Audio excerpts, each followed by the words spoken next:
Alors bonjour à tous et merci à David et à Corinne de nous inviter aujourd'hui pour le Torah Apéro spécial Tzedaka.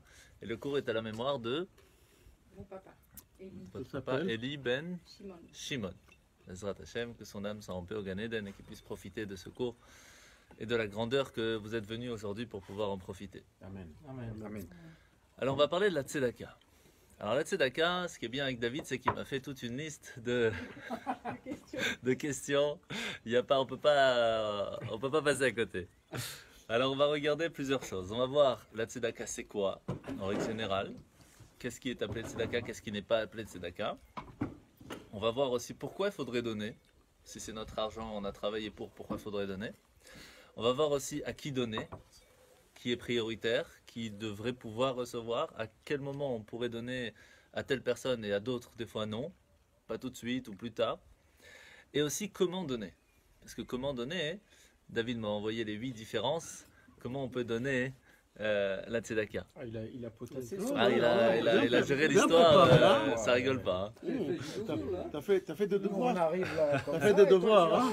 Il a tout, ça rigole plus. Il a pris de l'avance. Ah ouais. T'inquiète, il y a des questions. Il y avait des questions préparées. Pour chacun.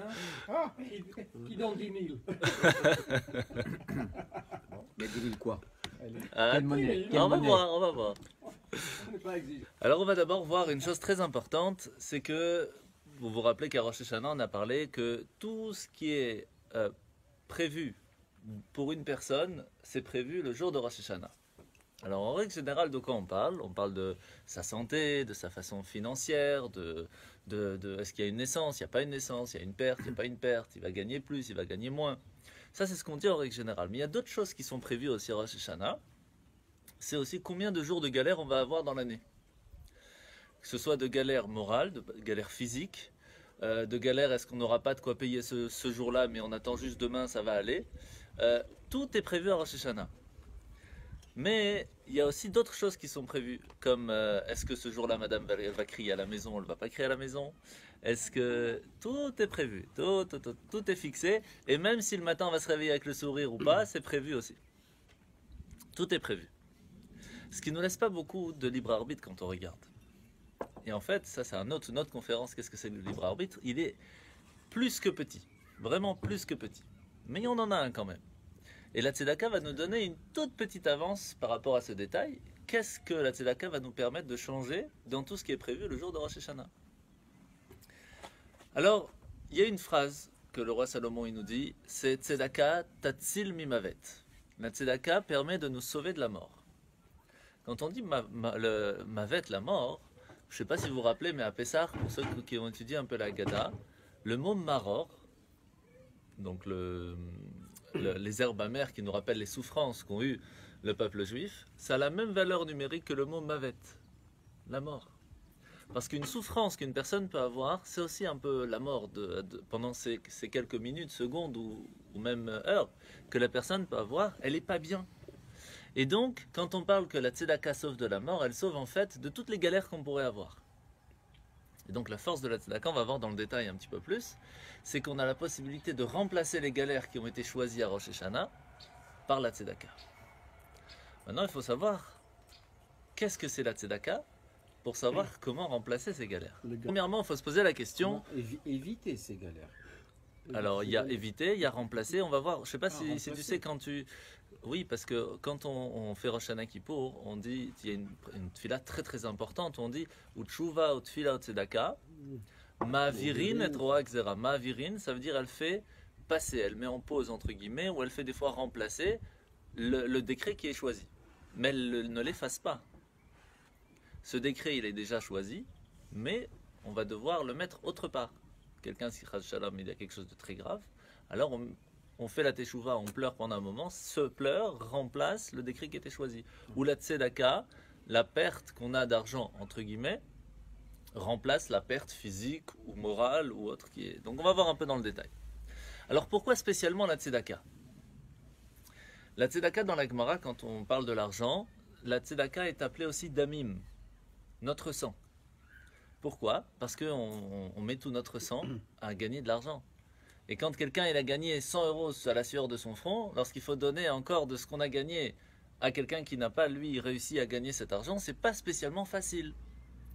Et encore moins si on donne plus que 20 ou 30%, c'est encore moins facile. Donc, quand on donne la tzedaka, c'est vraiment donner un peu de son sang. Et c'est pour cela que la tzedaka, tatzil mimavet, elle nous permet de sauver de la mort, qui est en partie de notre corps. Mais, comme on a expliqué, c'est pas spécialement la mort, c'est toutes les galères en règle générale. Maintenant, qu'est-ce qui est appelé une galère? Alors pour ceux qui se rappellent, la dernière fois on avait parlé qu'une galère ça peut commencer à une toute petite chose. Quand on veut payer par exemple Carrefour, Deleuze, L'Homme Chanet, ou même à Geltov, on veut acheter quelque chose et on sort un billet et qu'on n'a pas assez, en soi c'est déjà une galère. Et ça aussi c'est choisi, ça aussi c'est prévu, parce qu'on a fait telle et telle action, et pour pouvoir remplacer pour pouvoir entre guillemets être puni, pour enlever le problème qu'on a fait telle action, on a besoin d'avoir tant d'heures ou tant de minutes de galère dans la journée, dans l'année, qui est donc découpé. Mais il y a des petites galères comme ça, par exemple, où on est tombé par terre, ou je sais pas moi, où on se lève le matin, on n'est pas bien, des trucs comme ça. Puis il y a des plus grosses galères. On a un plâtre, on a mal au dos, on n'arrive pas à se lever le matin, on a des problèmes au boulot. Et il y a d'autres encore pires, chas v'shalom, lorsqu'il y a des problèmes physiques, ou il y a des soucis encore plus grands, moraux même, des fois qui peuvent être plus grands, ça dépend de la personne. Et donc tout ça peut être arrangé grâce à la tzedaka. C'est pour cela qu'on appelle aussi, le jour de Kippour, on appelle ça la kapara. Et c'est pour ça que très souvent, chez les séfarades, lorsqu'il y a un problème quelque part, qu'est-ce qu'on dit? Kapara. Pourquoi on dit kapara?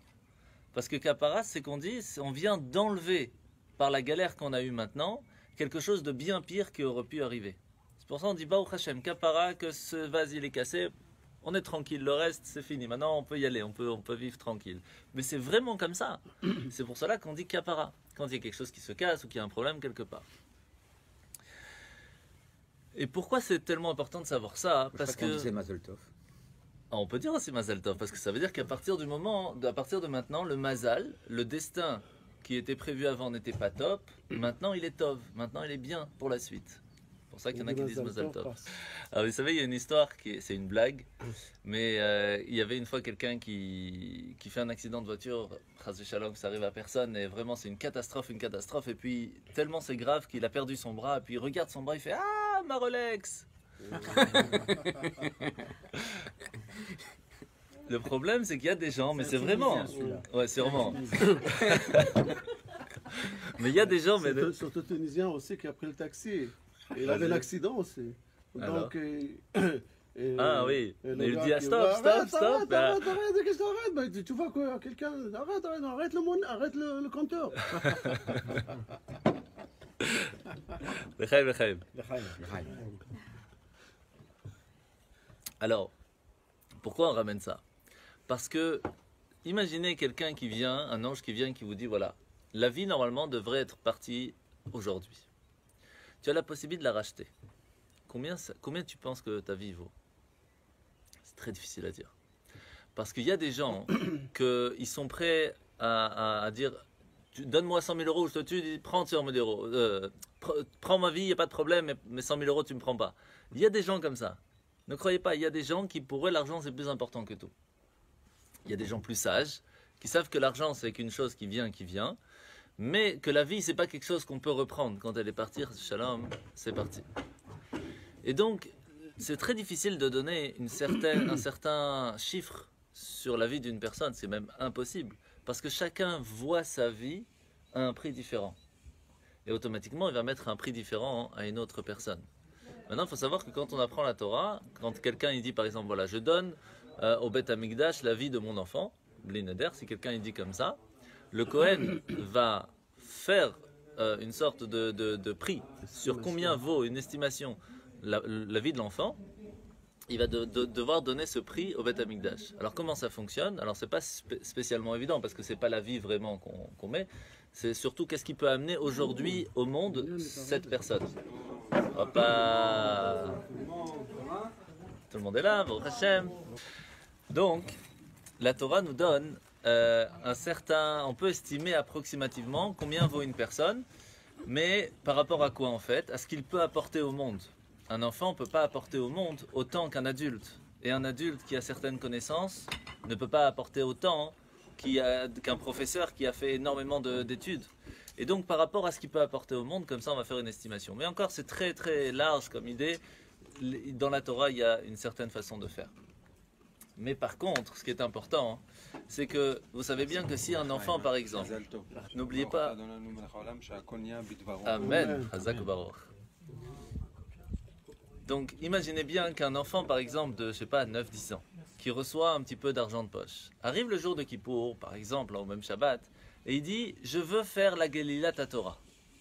Et il dit, je donne 10 euros. Pour lui, 10 euros, c'est presque tout son argent. Et qu'il va donner ces 10 euros à la Tzedaka. Quelqu'un qui gagne, je sais pas, 1000 euros par mois, par exemple, et qui donne 100 euros, ça vaut rien par rapport à ces 10 euros. Comprenez? Donc, c'est pas spécialement le chiffre qui est important, c'est par rapport à la personne. Le pourcentage. Le pourcentage par rapport à ce que gagne la personne.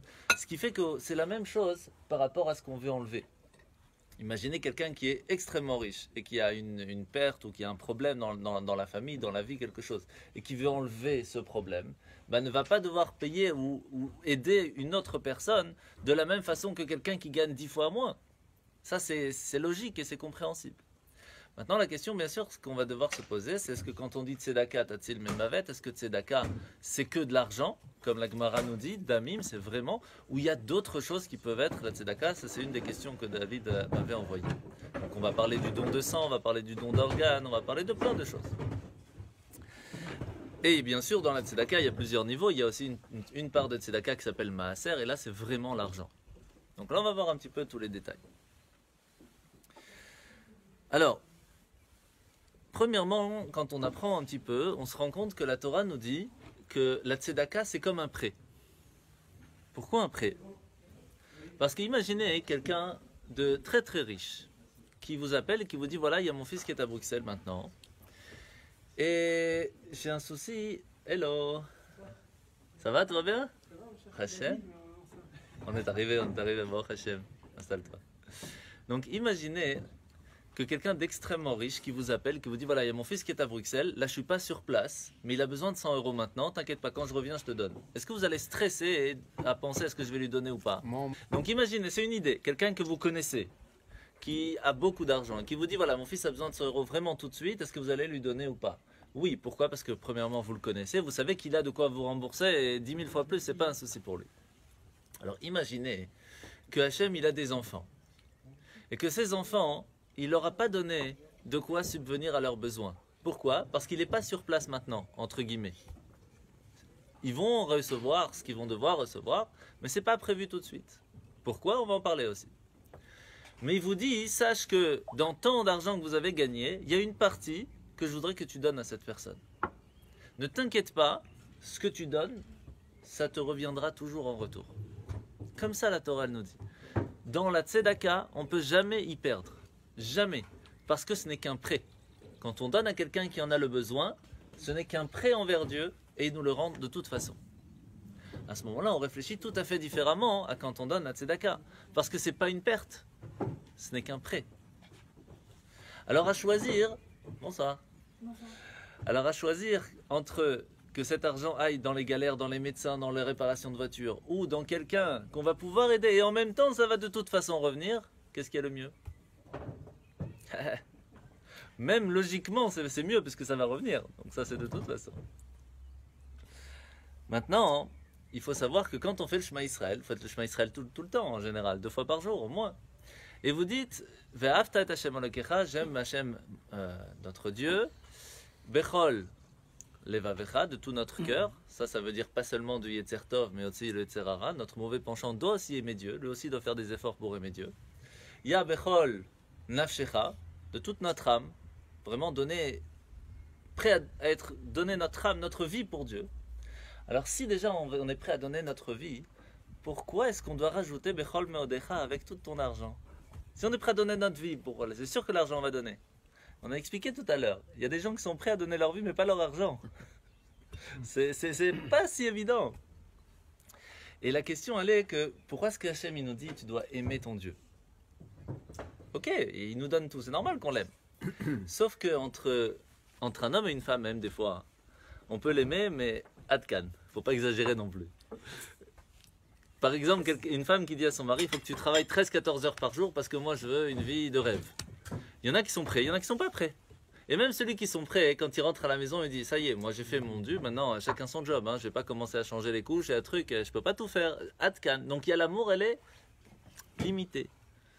Pourquoi elle est limitée? Tout simplement parce qu'elle est tlouya badavar. Comme ça le Pirkei Avot nous dit, elle est basée sur une certaine chose. Mais il y a un amour qui peut être illimité. C'est très rare en règle générale, mais ça arrive.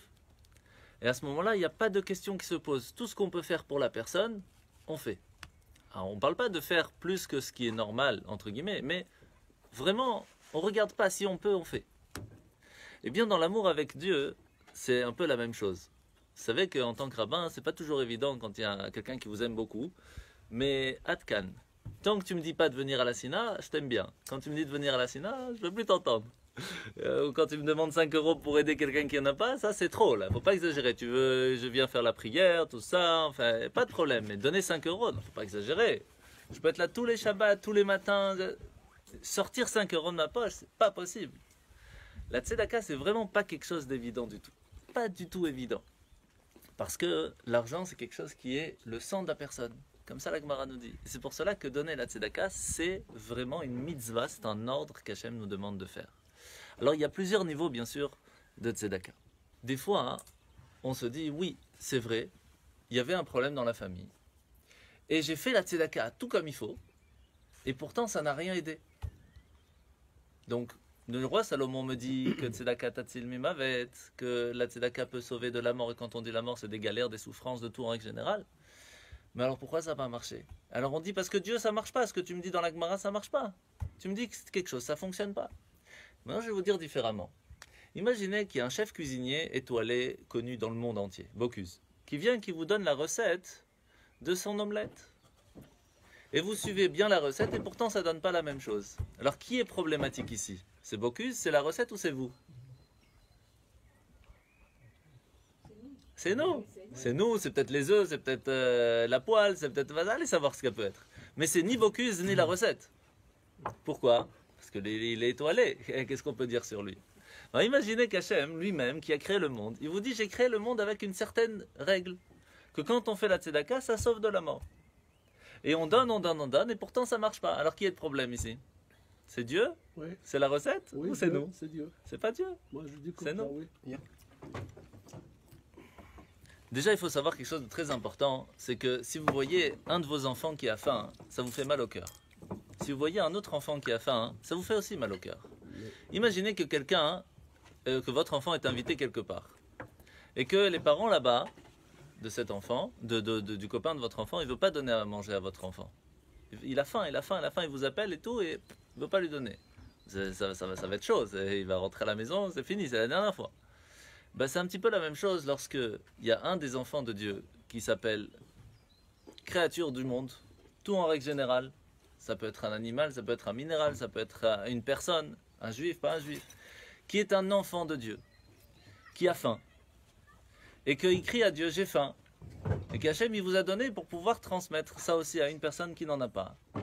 Et qu'on dit, moi ça me dérange pas de le voir qu'il a faim, moi je suis bien chez moi. Alors, c'est problématique là-haut. Ça réveille tout de suite des soucis. Donc la tzedaka, en fait, c'est tout simplement de donner à quelqu'un qui n'en a pas. Ça, c'est, disons, la base générale.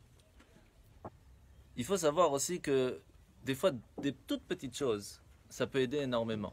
On ne se rend pas compte, mais quand on est à la yeshiva, par exemple, ou quand on vit avec des personnes qui n'ont pas spécialement, des fois, on peut marcher avec des chaussures qui disent bonjour pendant 2-3 mois, sans problème, tant que vraiment ils ne disent pas bonjour complètement, parce qu'on n'a pas d'autres possibilités.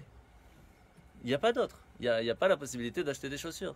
Et bien, quelqu'un qui va acheter des chaussures pour cette personne, ça vaut 10 fois plus qu'une personne qui va donner 100 ou 200 euros. Parce que pourquoi? Parce que cette personne, elle en a besoin tout de suite. C'est comme quelqu'un qui a faim, qui est devant votre porte et qui vous dit j'ai faim, que vous lui donnez un billet de vin, c'est bien. Mais vous lui servez un repas, c'est 10 fois mieux. Parce qu'il a faim tout de suite. Donc, c'est pas spécialement évident de pouvoir comprendre et choisir qu'est-ce qui est bon à donner à tzedaka, à quel moment et surtout à qui. Donc, très souvent, on a des soucis dans la vie. Et ça, c'est normal. Pourquoi? Parce que c'est comme ça qu'on évolue, c'est comme ça qu'on grandit. Mais il y a des façons comment faire passer ses soucis d'un endroit à l'autre. Étant donné qu'on n'est pas parfait, c'est prévu à Rosh Hashanah qu'on reçoit tant de soucis, tant de problèmes. Ça peut être quelqu'un qui n'arrive pas à se marier, ça peut être quelqu'un qui s'est marié mais qui a des problèmes avec sa femme, ça peut être quelqu'un qui a un travail mais que c'est une galère au travail, ou quelqu'un qui n'a pas de travail. Il y a tellement de soucis que chacun peut avoir.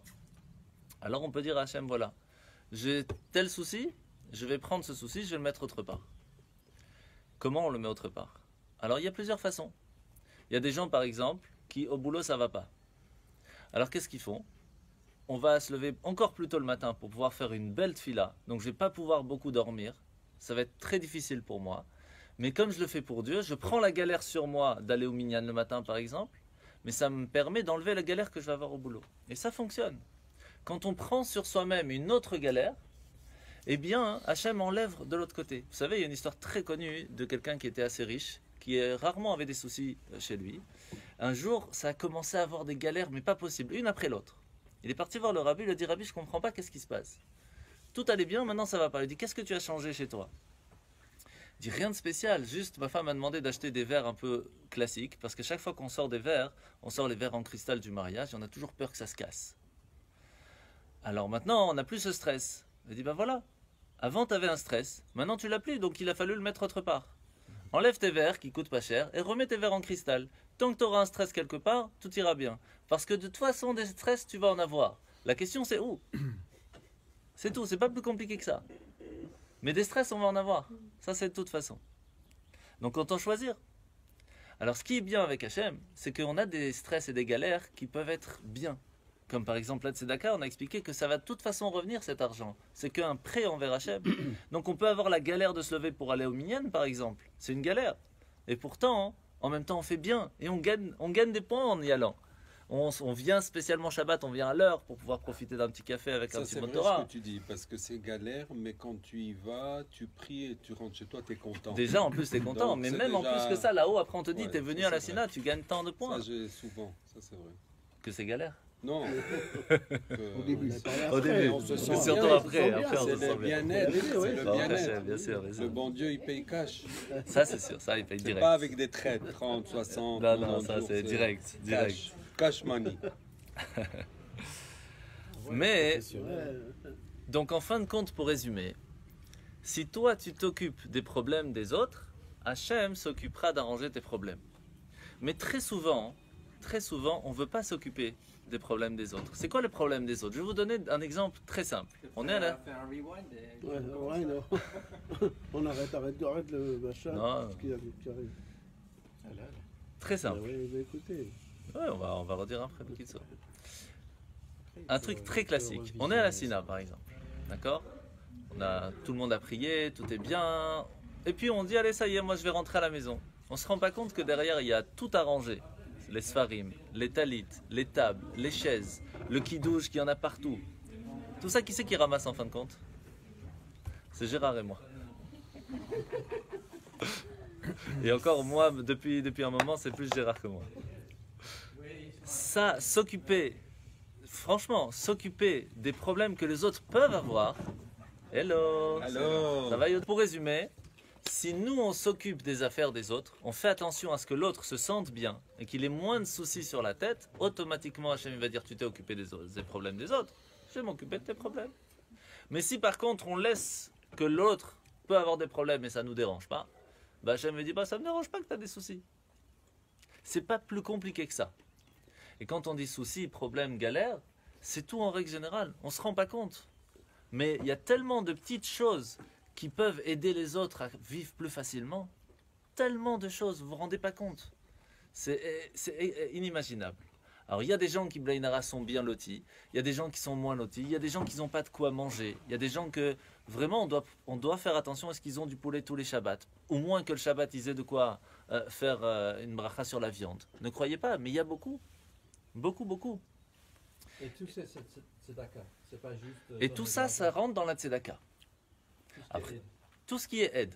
Et même aider quelqu'un à débarrasser la table, c'est aussi appeler une tzedaka. Parce qu'on prend de notre temps pour enlever un problème chez l'autre. C'est ce qu'on appelle tzedaka qui vient du mot justice. Tzedek. C'est juste que j'ai moi la possibilité d'aider, donc j'aide.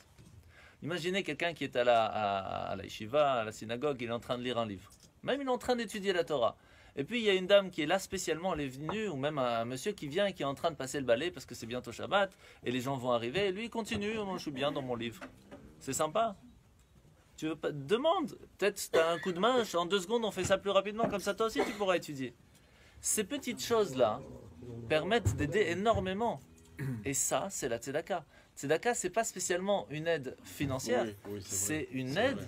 C'est donner de soi. donnée de C'est soi. vrai, c'est vrai. Pour remettre les choses à leur place, qui est ce qu'on appelle la justice, le tzedek. Il y a des gens, Tout par simplement. exemple, si tu demandes une aide financière, ils voient que tu es dans le besoin, ils vont t'aider. Il y a des gens, par exemple, si tu dois déménager, la même personne, elle alors, va il pas va t'aider, il peut t'aider financièrement C'est et ça. vice-versa. tu vois. Exactement. Ça existe. C'est vrai. l'entraide qui est le plus important. C'est exactement ça. Maintenant, hein, vous savez qu'il y a quelque chose, vous allez sourire, mais quelqu'un qui a une femme qui est catastrophique, il n'aura pas de Guénom, il n'aura pas d'enfer. Pourquoi? Parce qu'il a déjà vécu l'enfer ici-bas. En général, ça fait toujours rire. En hébreu, on dit que Parle, ça nous quelqu'un qui est marié à un 150 ans, colonel, mon Hachem. Oh, Salut. hi. Tout va bien? quelqu'un qui est marié à un colonel, quand il arrive avant le feu, tu vas direct dans des ressources. Je me suis retrouvé place Flagier, quoi. Ah, ça va. Non. Waouh. Aïe, aïe, aïe, Je aïe. suis T'as pas trouvé? trouvé dans tous les meubles. Il n'y a pas d'apéro. T'as pas Wes? Il n'y a pas d'apéro là-bas, non? Il y a de l'apéro tout court. C'est bien parce que chez là. Comment tu vas? Ah, il faut boire quelque chose maintenant. Chaim. We like Et donc, pourquoi je dis ça? Tout simplement parce qu'il y a un moment où une personne s'est choisie qui va galérer dans sa vie. Quoi qu'il se passe, on va galérer. Autant choisir que ces galères se fassent ici-bas et pas plus tard, parce que ici, ça reste limité dans le temps. Quelqu'un qui est parti après 65, c'est triste, mais c'est limité dans le temps. Le maximum, on va dire, c'est 120, 130, 200, 400. Mais c'est plutôt rare. Mais ça reste limité. C'est prévu au jour de sa naissance. À quelle heure, quel jour on va partir. C'est comme j'ai appris hier, Shabbat, j'ai révisé parce que je vais parler de la Megillat Ruth, bientôt il y a Shavuot, etc. Donc j'ai révisé un peu les Midrashim. C'est triste à dire, mais Boaz, qui s'est marié avec Ruth, qui va en fin de compte donner naissance au roi David et au roi Salomon, etc. Le jour de son mariage, c'est le jour de sa mort. C'est très dur. Les jours quoi? J'ai jamais appris ça. J'ai lu ça hier. Ça peut ça. Pardon? Où t'as appris? Même Loez, pas shoot. Donc, il y a aussi, par exemple, il y a une dame de la communauté qui est extraordinaire, qui 2 à 3 fois par an, elle vient à la synagogue, elle vient à la yeshiva, et elle lave la couronne de la Torah. Quelqu'un d'extraordinaire, vraiment très très gentil, qui s'occupe de ça. C'est Daniel? C'est Daniel? Non, quelqu'un de la communauté. Et ça, salut, ça va? Voilà. Bonjour. Installe-toi. Et donc, il y a d'autres personnes qui font attention qu'il y a toujours du plastique pour prendre un café ou qu'il y a du café tout le temps. Et toutes ces petites choses, ne croyez pas, mais ça fait énormément. Ça permet à chacun de vivre plus facilement lorsqu'il vient de Shabbat. Et donc, s'occuper du problème des autres permet à faire qu'Hachem s'occupe de nos problèmes. C'est pas plus compliqué que ça. Ça, c'est la base même de la tzedaka. Pour l'instant, on n'est vraiment pas rentré encore dans le détail. Qu'est-ce que c'est tzedaka? Vraiment à peine en grande ligne. Hein. Maintenant, il y a une autre partie très très importante, mais vraiment très importante, ça il ne faut vraiment pas oublier. C'est comment donner. C'est toujours donner avec le sourire. Vous savez qu'il y a un texte qui peut faire peur, c'est que quelqu'un qui donne sans sourire, vraiment, il perd presque toute de sa mitzvah. On arrive là-haut, on se dit, ah ouais, j'ai quand même donné tant et tant et tant, mais comme on arrive là-haut, on dit, il n'y a rien, t'as rien donné presque. Il dit, comment ça, j'ai rien donné? Et ça, t'as donné, t'as pas voulu donner. Ça perd énormément de sa valeur. Donc autant, c'est mieux même de donner 5, 10 euros avec sourire que de donner 1000 euros sans sourire. Parce que ça permet à la personne de se sentir vivante. Et rien que ça vaut tout l'argent du monde. Quand quelqu'un vient pour vous parler et vous dire j'ai un problème, tiens, pars, au revoir, je veux pas te voir, c'est juste tu m'as pris la tête, ça casse la personne. C'est une humiliation très dure. Mais vous l'amenez à la maison, vous lui servez un café, vous discutez, et même si vous ne lui donnez pas grand-chose, ça même que vous avez pris du temps pour elle, ça lui donne tout le reste et il peut continuer. Ça change tout. Et donc ça, c'est quelque chose de très important dans la tzedaka pour ne pas perdre son mérite. Ce serait dommage. Donc maintenant, on va parler un petit peu d'une partie de la tzedaka qui s'appelle maaser, et là, c'est vraiment l'argent. Et puis après, on parlera de tout ce qui est le reste. Ok, David? On est bon. C'est parti. Alors, d'abord, le maaser, c'est quoi? Le maaser, c'est 10%. Il y a 10% de ce qu'on va gagner qu'il faut donner à la tzedaka. En fait, c'est pas tout à fait vrai. Il faut savoir que quand on parle du maaser, il y a 3 niveaux de maaser. Le premier, c'est qu'une personne qui gagne vraiment beaucoup d'argent doit s'occuper à ce que tous les pauvres aient de quoi être tranquilles. Premier niveau du maaser, quelqu'un qui gagne de l'argent, qui gagne assez, comme il gagne assez, il doit s'occuper à ce que chacun ait de quoi être tranquille dans sa ville. C'est quoi, Sans limite. Mais c'est quoi, toute la ville, toute la Ah, shkona, ça c'est tout encore le autre mal, chose. c'est Ça aussi on va parler, c'est encore autre Il chose. faut limite. Alors ça dépend aussi de la limite de la personne. Quelqu'un qui gagne 50 millions tous les mois, c'est sûr qu'il va s'en s'occuper occupe de de quoi? plus. Ça s'occupe de tout. Hachem, Makara, pas de Faut problème. voir, 49 millions, bah, Hachem. David, Comment tu identifies les besoins pour la tzedaka? Alors on va aussi parler, on va voir tout ça. Il y a beaucoup de détails. Chaque chose en son temps. Alors, il y a par contre le niveau classique d'une personne qui gagne de l'argent normalement. Quand on dit normalement, c'est pas même quelqu'un de très aisé, que lui doit donner 20% de ce qu'il a. 20%, donc Ça, un c'est cinquième. 10%, ça, c'est 10% que tu as ajouté maintenant. Alors écoute d'abord. Pourquoi? Tout simplement parce que quand on regarde dans la Torah qu'on parle du maaser, c'est écrit 2 fois. Aser, te aser. 10 de 10. Pas seulement 10, on doit donner, mais 20. Et il y a plusieurs preuves qu'on va donner un peu c'est plus tard. pas aser, t'es aser. Ça aussi. Voilà. Mais Bravo. c'est 2 fois. Il faut donner 2 fois pour pouvoir vraiment sans faire la réussir grimace. à faire son maaser. Avec Et je vais le vous sourire. montrer la preuve pourquoi. Vous allez voir, c'est très simple. Par exemple, je vous donne une idée, il y a beaucoup de preuves, mais le mot tzedaka, d'accord? Tzadik. Le mot tzedaka, le tzadik, c'est combien de valeur numérique? C'est 90. D'accord? Le kouf, c'est 100. Quelqu'un qui a 100, en fait, il n'y a que 90 qui lui appartient.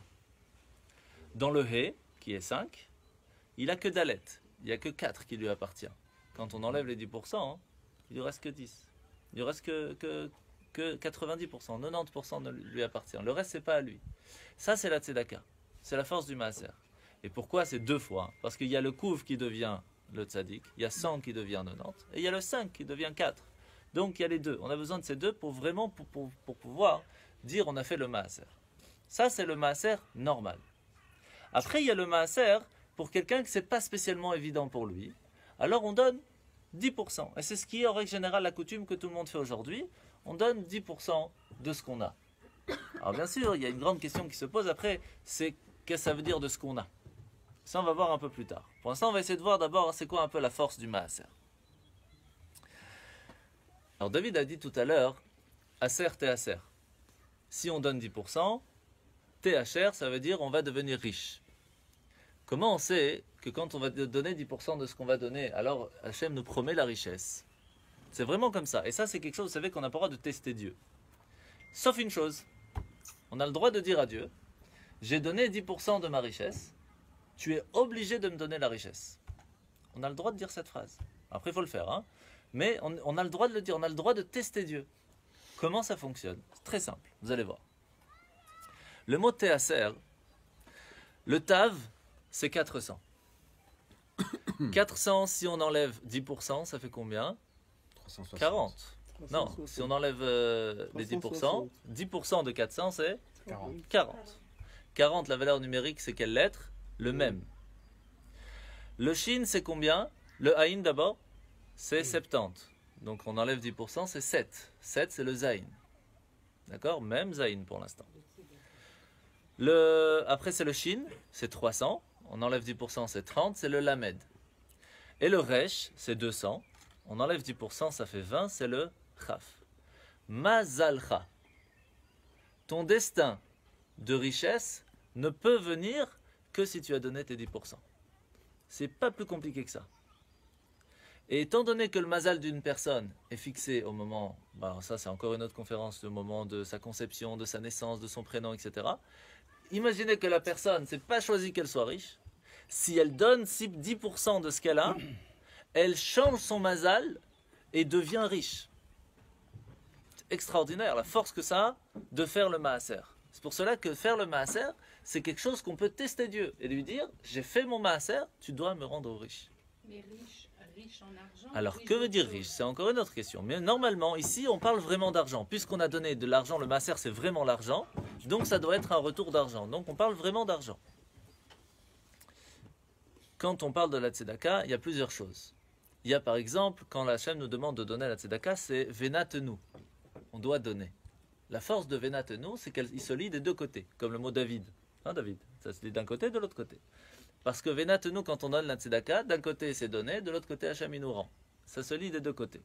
La même chose pour Aser et Aser. Quand nous on donne à quelqu'un qui en a le besoin, Hachem il nous rend aussi de l'autre côté.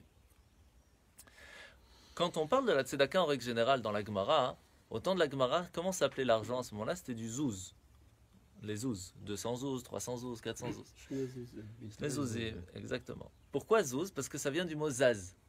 Zaz, ça veut dire ça bouge. L'argent, ça va, ça vient. C'est vrai que quand ça vient, ça va. Mais l'argent, c'est quelque chose qui bouge. C'est pas quelque chose qui reste. Mais la tzedaka, c'est quelque chose qui reste tout le temps à l'éternité. Comment c'est ça? Pour ceux qui ont appris un petit peu la Kabbale, vraiment au tout début, on apprend le Hadbash. Hadbash, c'est que vous connaissez le A, c'est le Z.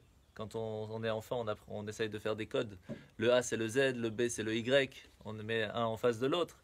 Le Hadbash, c'est la même chose. Le Aleph, c'est le Tav. Le Bet, c'est le Shin, etc. On utilise ça dans les valeurs numériques de la Kabbale. Parce qu'on apprend beaucoup de choses. Eh bien, sachez que le mot Tzedaka, eh bien, ça fait Tzedaka à l'envers. Le Tzadik, ça fait le He. Le Dalet, ça fait le etc., etc. Parce que la tzedaka, c'est quelque chose qui est éternel. C'est pas quelque chose qui s'enlève. C'est comme cette histoire d'un père qui dit à son enfant, voilà, on a fait 10 halot.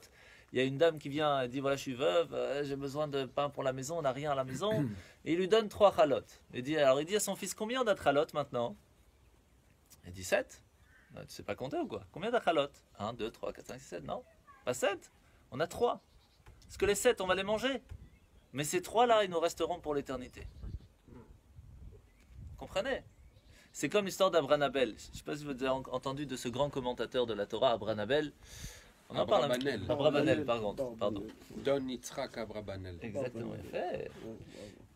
On en parle samedi matin de temps en temps, on ramène un petit peu avec Shimon. Qui une fois, le roi d'Espagne lui a dit, écoute, je voudrais, comme les ministres, ils étaient très jaloux de sa fortune, il lui a dit, je voudrais que tu me fasses une liste de tout ce qui t'appartient. Tout ce qui est à toi, tu me fais une liste. Il dit pas de problème, laissez-moi 2 jours. 2 jours après, il leur ramène une liste. Et le chiffre qu'il met à la fin, c'est dérisoire, c'est même pas le prix de sa maison. Alors, le roi, il le met tout de suite en prison. Il est fâché. Il dit, ouais, mon ministre m'avait prévenu, c'est vraiment un voleur et tout. Bon, quelques heures plus tard, il dit, c'est pas possible. C'est mon trésorier depuis des années.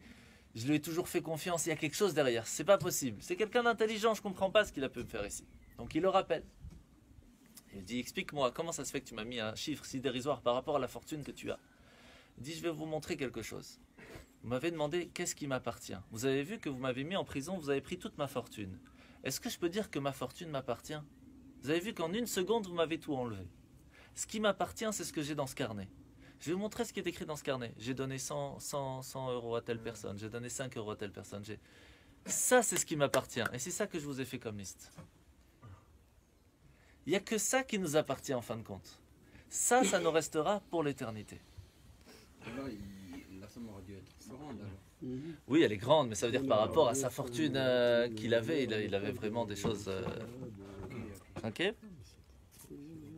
Alors... De l'autre côté, ce qui peut être triste lorsqu'une personne ne fait pas le maaser, c'est que, étant donné qu'elle veut garder le maaser, alors Hachem ne lui fait garder que le maaser. Comme cette histoire qu'on raconte tout le temps lorsqu'on parle de la tzedaka, c'est pour ça que je ne vais pas rentrer dans le détail, de quelqu'un qui avait un champ de 1000 arbres et son fils ne voulait pas donner le maaser, alors à la place de donner 100 arbres, il a donné 90, il a donné 90, alors l'année d'après, il avait que 900 arbres qui a poussé, et puis après il donnait 80, etc., jusqu'à qu'il a tout perdu en fin de compte, et puis après il a fait teshuva, il a eu plus. Classique comme histoire, je ne rentre pas dans le détail. Qu'est-ce qu'on apprend? Hachem, il te dit, dans ce que tu as, ces 10% ne t'appartiennent pas. Ce n'est pas à toi. Tu veux l'avoir, tu n'auras que ça. Et c'est pour ça qu'il faut faire très attention quand on parle de maaser. Ces 10% ne sont pas à nous. Je ne parle même pas des 20%, parce qu'il y a un minimum, c'est les 10%, mais ces 10% ne sont pas à nous. Quand on les donne, on n'est pas en train de donner de notre argent. On ne fait que transmettre ce que Hachem nous a donné pour l'autre. Donc c'est même pas encore, on n'a pas fait encore vraiment une mitzvah entre guillemets tzedaka, ce n'est que le maaser. La tzedaka vraiment, le gmilot chassadim, donner plus, ça c'est au-delà de ces 10%, et pour quelqu'un d'aisé c'est au-delà de 20%.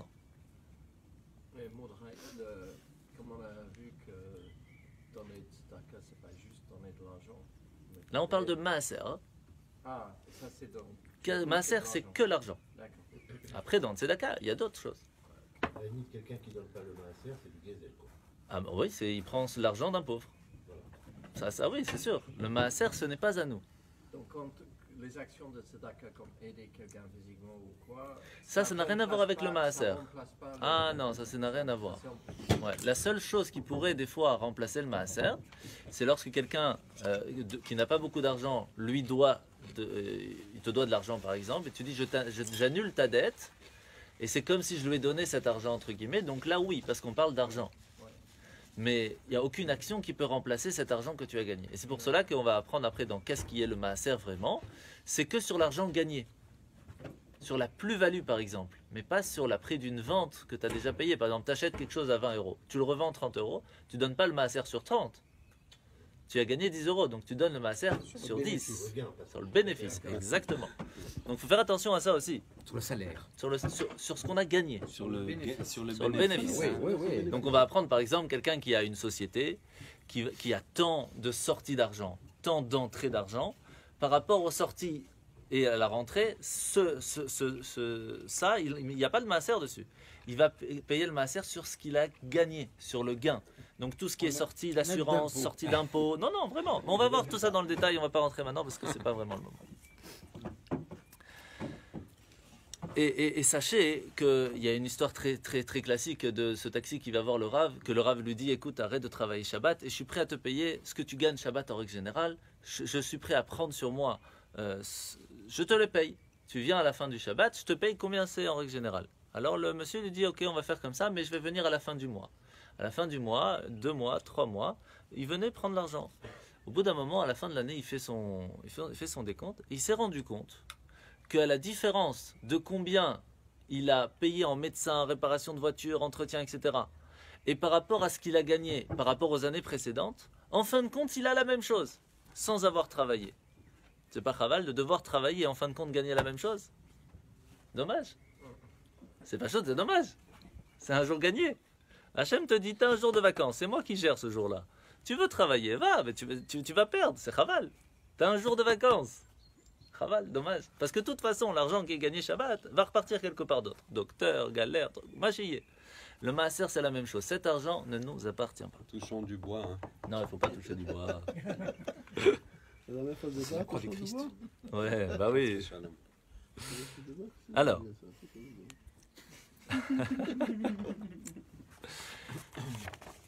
Alors maintenant, on va parler un petit peu de comment donner la tzedaka.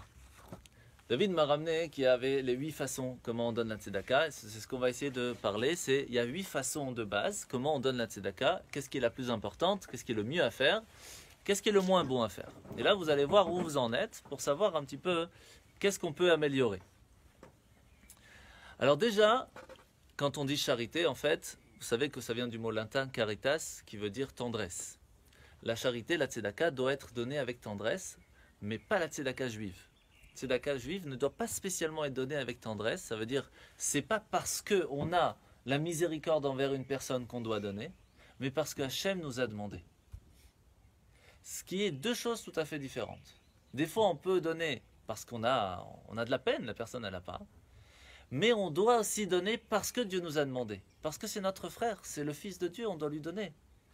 Et c'est 2 choses qui doivent vivre ensemble. Et s'il n'y a pas la tendresse, on doit quand même donner.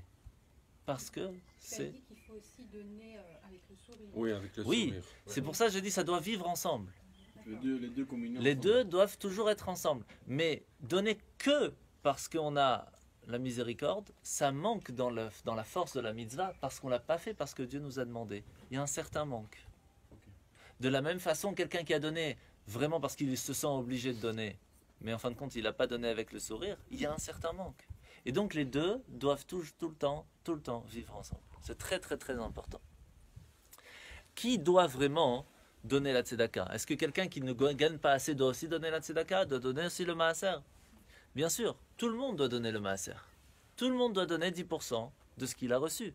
Quelqu'un qui a gagné que 100 euros dans son mois, il doit aussi donner sur ces 100 euros. Mais quelqu'un qui n'a pas assez de quoi vivre, à ce moment-là, il est patour du maaser. Parce que lui-même devrait recevoir de ce maaser. Donc, à ce moment-là, lui aussi n'est pas obligé. Mais dans un cas où la personne n'a pas de quoi vivre, il faut vraiment, quand même, quelqu'un qui a vraiment rien du tout. À ce moment-là, lui n'est pas obligé de donner son maaser. Maintenant, jusqu'à combien on doit donner le maaser?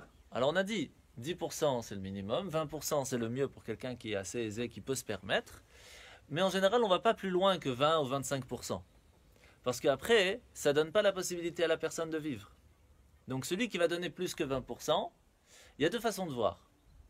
Il y a une personne qui va dire c'est stupide, parce que la personne ne va pas pouvoir vivre si elle n'a pas assez d'argent.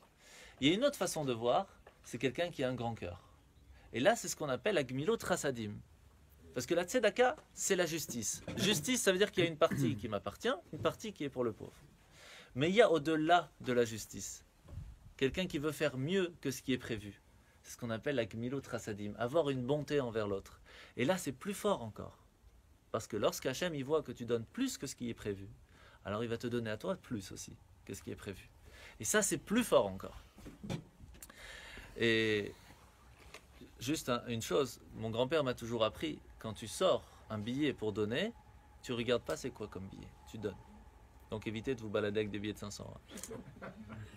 Parce que de la même façon, Hachem ne va pas regarder lorsqu'il va sortir son portefeuille pour te donner. Et je vous assure, c'est quelque chose qui est important à faire. Ça, c'est pas une obligation, c'est quelque chose de famille, mais c'est quelque chose de très important. Donc maintenant, on a 8 façons comment on peut donner la tzedaka. La première, la plus importante, la plus magnifique, c'est lorsque on va soutenir une personne qui n'a vraiment rien, par plusieurs façons. Par un don, par un prêt, ou en lui proposant un travail. Un don, on va voir les différences de niveau de don. Le prêt, il y a aussi différents niveaux de prêt, mais en règle générale, le prêt c'est toujours mieux qu'un don, pourquoi, entre guillemets.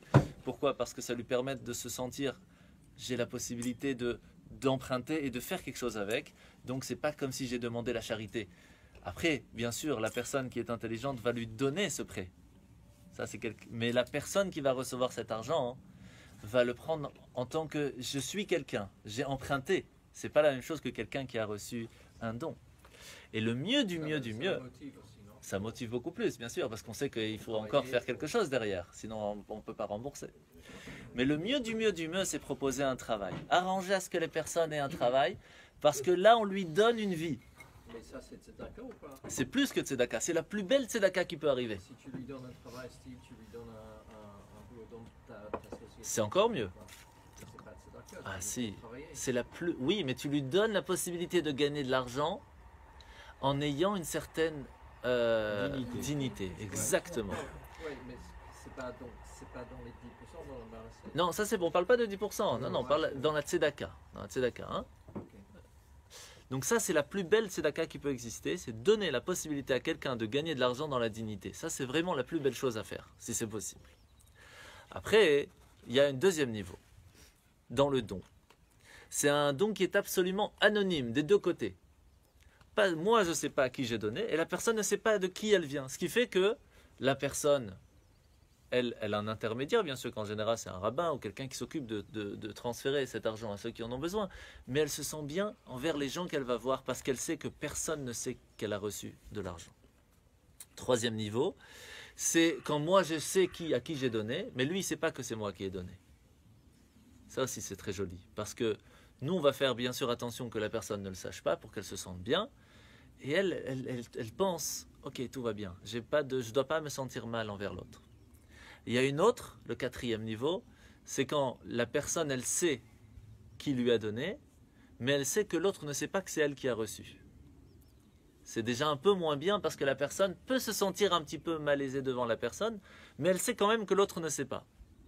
Le cinquième, vous imaginez de quoi on parle, c'est quand les deux savent. Quelqu'un qui vient et lui dit voilà, ça c'est pour toi. Elle se sent un peu gênée, mais elle est contente qu'il n'y a personne d'autre autour qui sait aussi. Donc c'est quand même pas mal. Le sixième niveau, c'est l'attente. C'est-à-dire que ce n'est pas moi qui allais chercher qui a besoin, mais quand quelqu'un vient me demander, je lui donne avec plaisir. Et ça, c'est le sixième niveau. Parce que ce n'est pas moi qui est parti chercher. C'est la personne qui est venue me demander. Le septième niveau, c'est quand j'ai donné à quelqu'un qui avait le besoin, mais j'ai donné moins que ce qui était requis. Mais je l'ai fait avec sourire. Donc quand même, je lui ai donné une certaine dignité à la personne. Elle a senti que je l'ai fait vraiment avec cœur, mais je ne l'ai pas donné assez pour qu'elle puisse. Donc elle va devoir demander encore à d'autres personnes.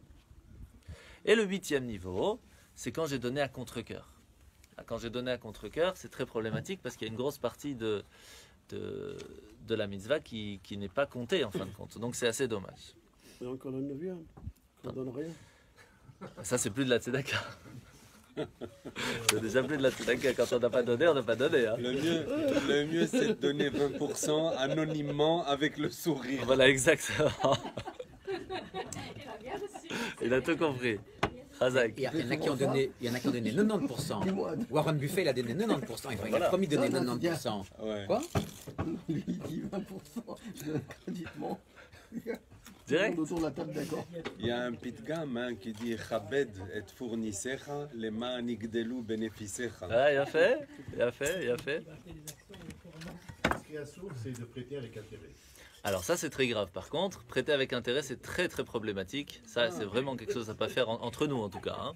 Entre juifs c'est vraiment quelque chose à ne pas faire. C'est comme chez nos cousins. Je sais pas. Je suis pas allé voir chez les cousins. C'est juste, hein. Chez eux complètement, à sort. Bah, ouais, Mais chez je nous savais aussi, pas, c'est voilà, chez complètement nous à sort. aussi. Ah, c'est très grave, bien sûr. Ça, c'est vraiment quelque chose à ne pas faire. interdit totalement le prêt à intérêt. Mais chez nous aussi. Chez nous, c'est on très balance grave. ce qu'on Ouais, sait c'est très, faire, très mais- problématique. On trouve des solutions. Parce que Banque Amizra, Une rébite. on trouve des solutions. Ouais, mais c'est pas Une top. rébite. Mais bon, c'est comme ça. Ah, d'accord. Alors, Ils ont pas interdit aussi, le- maintenant, l'intérêt, il y a bien sûr la question qu'on avait posée au début. Le monde est rempli de souffrances. Le monde est rempli de personnes qui n'ont pas de quoi manger, qui n'ont pas... Alors, pourquoi est-ce qu'Hachem ne donne pas directement à tout le monde? En plus, quand on regarde, vous savez qu'il n'y a pas très longtemps, pas si longtemps que ça, il y a 1 an, 2 ans, ils ont fait un petit statistique pour voir combien il y avait de nourriture dans le monde. Ils se sont rendus compte qu'il y a à manger pour 2 fois le monde entier. Ouais, c'est vrai, j'ai lu ça. Et pourtant, c'est jeté... On jette beaucoup. Ils jettent carrément à la mer. Je sais pas si vous avez vu les photos, les vidéos, c'est triste. Il y a tellement à manger pour tout le monde, Raval. Pourquoi ils jettent ça à la mer? Tout simplement pour que les prix soient assez raisonnables et qu'ils puissent gagner quelque chose. On dit qu'il y a 50% qui ne mangent pas parce qu'ils n'ont pas à manger. Et l'autre 50%, ils ne mangent pas parce qu'ils ne veulent pas manger pour maigrir. Ça, c'est un autre problème. Ça, c'est... Bien fait. Là, vous l'avez pas, c'est ça bien fait. Alors, en fait, c'est pour cela qu'il y a des gens qui ont, par exemple, des hôtels, en Israël, par exemple, qui ont une salle à côté. Et ça, je trouve ça que c'est vraiment magnifique. Qu'il y a des gens, quand les repas sont finis, vous savez combien il reste, grâce à Dieu, il reste toujours beaucoup. Surtout sur les assiettes. Ouais, ils s'arrangent pour tout ce qui est mangeable. Qui mettent ça là-bas. Quand quelqu'un a faim, il sait qu'il peut rentrer là-bas. Personne ne va rien lui demander, ni son nom, ni rien. Il vient, il s'installe, il mange. Ah bon, ça existe. Ça existe. Bah, au Hachem, si tu sais pas, c'est que tu n'as pas jamais eu besoin. Mais ça existe. Et ça, c'est quelque chose de magnifique. Vous voyez, parce que cette nourriture, de toute façon, les jeter, c'est chaval. Ouais. Ou ces choses qu'ils ont fait, les frigos, par exemple, dans la rue, où les gens, quand ils ont une bouteille de lait qui vont de toute façon en vacances, alors ils les mettent dans ces frigos, les gens, les pauvres, ils viennent, ils prennent. Ces choses-là, c'est vraiment des choses magnifiques. Parce que c'est vraiment... De toute façon, on ne va pas le prendre, alors autant le partager. Et ça, c'est quelque chose de très, très, très important. Pourquoi est-ce qu'Hachem, il a fait tout ce projet divin comme ça? Pourquoi est-ce qu'il n'a pas prévu alors que tout le monde ait tout ce qu'il faut? Parce que c'est la même question qui se pose sur la Brit Mila. Pourquoi est-ce qu'Hachem ne nous a pas prévu directement avec la circoncision? Pourquoi on doit nous faire l'acte? Parce qu'Hachem, il nous dit, j'ai créé un monde spécialement imparfait. Pour que tu viennes le parfaire. Tu as un job dans ce monde pour venir parfaire. Et le pire c'est ça. C'est que j'ai mis, comme ça Hachem il dit, j'ai mis quelqu'un qui n'a pas de quoi manger pour que tu viennes lui donner à manger. C'est d'accord, spécialement fait par donner à des juifs. Alors ça, il y a deux tzedaka. Il y a tzedaka juif, tzedaka non juif. C'est deux différentes, mais ça reste un tzedaka. Bien sûr, bien sûr, bien sûr. Bien sûr. C'est marocain 100%. Donc, Il paraît que quand on donne à un juif, il faut donner avec la main droite et un goy.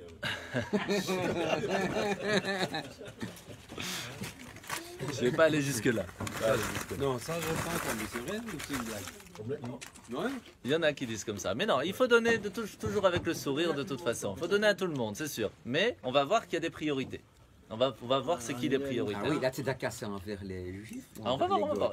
C'est aussi tout le monde, mais il y a des prioritaires. Ah d'accord. Donc, en fait, pour résumer ce qu'on en est maintenant, c'est que l'homme a un rôle à jouer dans le projet divin. Le projet divin a été fait que le monde a été créé de façon imparfaite pour que nous ayons un rôle à le parfaire. Autant que possible, bien sûr, chacun à son niveau. Et c'est pour cela qu'Hachem, il a créé des gens qui n'ont pas pour que ceux qui ont puissent les aider. Donc, imaginez-vous. Alors, c'est quelque chose que je raconte souvent aux enfants à Ganenou de temps en temps, quand ils posent des questions sur ce côté-là. Imaginez quelqu'un qui voit une personne qui est vraiment dans le besoin. Il dit, t'inquiète pas, je vais t'envoyer une caisse de Colruyt qui va arriver chez toi. Elle va sur le site, elle achète, elle fait livrer. Première chose qui s'égalère, c'est pas arrivé. L'argent n'est pas arrivé. Donc ils n'ont pas prévu. On l'appelle, on dit, vous avez fait une commande, mais ça n'a pas été payé. Alors ils repayent, l'argent arrive, bon, Hachem. Mais ils n'ont pas tout prévu dans la caisse, ce qui fait qu'ils l'ont fait revenir, et donc la personne, elle a toujours faim. Ils finissent de préparer bien la caisse, elle part, ça a disparu. Il retourne au camion, il fait une deuxième caisse. Lorsqu'il arrive, la personne n'est pas là, donc il ne peut pas lui donner. Il revient, et quand il repart, il n'y a plus rien, ça a tout pourri. Le problème, il est où ici? La personne, elle a payé, la personne, elle attend de recevoir. À la malchance. Le problème, il est dans le système. Le système, il y a un problème dans le système. Le système n'a pas fonctionné. Hachem a créé un système dans le monde. Lorsqu'il a créé le monde, il a créé un système. Le système, il est simple. Quelqu'un n'a pas, quelqu'un a. Celui qui a doit donner à celui qui n'a pas. Et lorsqu'il y a un problème dans le système, il ne faut pas aller voir Dieu. Pourquoi tu ne lui as pas donné? Le problème, il n'est pas chez Dieu. Le problème, il est chez nous. Que nous, on n'a pas fait fonctionner le système, que le monde a été fixé. Nous, on a reçu tant. Dans le système que le monde a créé, il y a une partie qui ne nous appartient pas. On doit le donner à quelqu'un. Je ne parle pas encore de ce qu'on doit donner plus. Je parle vraiment dans le maaser. Ça ne nous appartient pas. Et ça fait partie du système. Il y a un deuxième système qui est plus grand, qui est plus beau. Lorsqu'on veut donner plus, ça c'est encore plus joli. Mais ça c'est déjà plus dans le système normal, entre guillemets, du monde. Ça va au-delà. Mais au moins dans le minimum, dans les 10%, ce n'est pas notre argent. J'ai pas compris le lien entre ça et l'histoire de caisse Colruyt. Le problème de la caisse Colruyt, c'est que le système n'a pas fonctionné au milieu. L'application Celui qui a ne payé... marche pas, le programme ne marche pas, le programme était mauvais, tu vois. Ah non. Celui a programmé, C'est bien, non? Je résume. Celui qui a payé pour que la caisse elle arrive chez le monsieur, lui, il a tout fait comme il fallait. Celui qui veut recevoir, lui, il a fait tout ce qu'il fallait. Ouais. Mais au milieu, il y a eu un problème. Chez Colruyt. Chez Colruyt, ouais, on fait de la bonne pub. Moi je l'ai dit, c'est la faute à malchance. Mais c'est quoi ce malchance? Si le type qui veut donner, il était allé chez Colruyt, il avait fait la caisse lui-même, il avait amené directement chez lui. Ça aurait été encore mieux. Dans le monde, c'est quoi cette, Alors, dans le monde, ce système, c'est nous. Nous faisons partie du système. Hachem, il a dit, dans le programme du monde, il y a un monsieur qui s'appelle Colruyt, il y a un monsieur qui s'appelle Envoi, il y a un monsieur qui s'appelle Camionnette.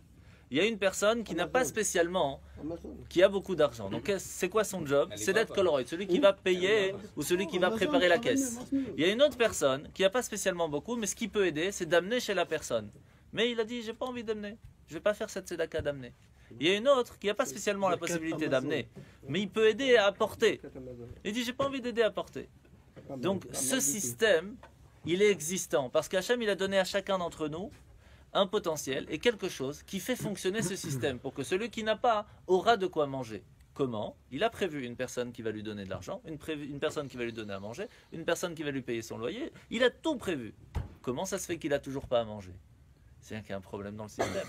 Mais le système, c'est nous. Et c'est pas Dieu. Dieu, il a tout prévu à l'avance. Deux fois à manger pour le monde. Deux fois à manger dans le monde entier. C'est nous le problème. En fait. Exactement. S'il a prévu 2 fois dans le monde entier plus, c'est que le problème il est chez nous. Faut vouloir le comprendre, mais c'est vraiment comme ça. Donc maintenant on comprend que lorsque quelqu'un va donner la tzedaka, il fait vraiment ce que Hachem lui demande. Alors ça, on l'avait raconté une fois un Shabbat. Le nom de Dieu c'est Yud Ke Vav Ke. Attends, je te donne Le 20% avec le sourire, regarde bien. Prends ma veste. Ça, c'est Gmelot Hassan. Ça c'est Gmelot Hassan. Ça vous apprend quoi d'assise? Donne un commentaire. Non, bravo, non, avec lui, tu peux pas. On peut pas refuser. Hein. Lui, il n'a pas de chair. Hein. Est-ce que quelqu'un a besoin de... Tiens. Il va m'amener un Non, truc, un sweat. s'il me donne à moi, hein, Alors lui, il va gagner aussi. Moi, il donne en beurre de riz. Merci. Tu vois que le système il fonctionne, Mordechai. Hein? Baruch Hashem. Il a retenu la leçon. Baruch Hashem, le système Ils prennent, Bakasha. C'est pas Colroy, c'est Pas Colroyd, hein. Parce que maintenant on va vraiment parler des halachot, de qu'est-ce qu'on doit donner à qui. Là c'est vraiment c'est la fin du cours, on va parler de qui doit donner à qui et comment on doit donner. C'est vraiment la fin. Alors juste avant de rentrer vraiment dans la halachot, on va finir avec que c'est quand on fait vraiment la tzedaka, c'est vraiment faire ce qu'Hachem nous demande. Pourquoi? Parce que le yud de Yud Ke Vav Ke du nom de Dieu, le yud c'est la pièce. C'est la petite pièce. Le he c'est la main. Pourquoi c'est la main? C'est facile. 1, 2, 3, 4, 5. 5, le he c'est 5. Le vav c'est le bras tendu vers la personne. Et le he, le dernier he, c'est la main de la personne qui reçoit. Donc lorsqu'on donne la tzedaka, c'est vraiment faire le nom de Dieu dans ce monde. C'est montrer qu'on a fait le projet divin. Le vase et le vase. Le bras tendu. C'est quoi le yod? La pièce. La pièce, ok. Donc c'est vraiment le nom de Dieu. Yud Ke Vav Ke, c'est vraiment faire la tzedaka. Le but, comment il a créé le monde, c'est comme ça. La pièce. Ça peut être une pièce en or. Hein. Le premier et c'est quoi? La main de la personne qui donne et l'autre c'est la main de la personne qui reçoit. Ouais, ça semble qu'il va t'appeler. Donc, C'est bien. il y a quelqu'un qui a froid. David, tu as un gilet pour... Non, mais... Tu veux ma veste? Moi je... comment? Oui, hasard, oui. Hi, école Besséder. Alors,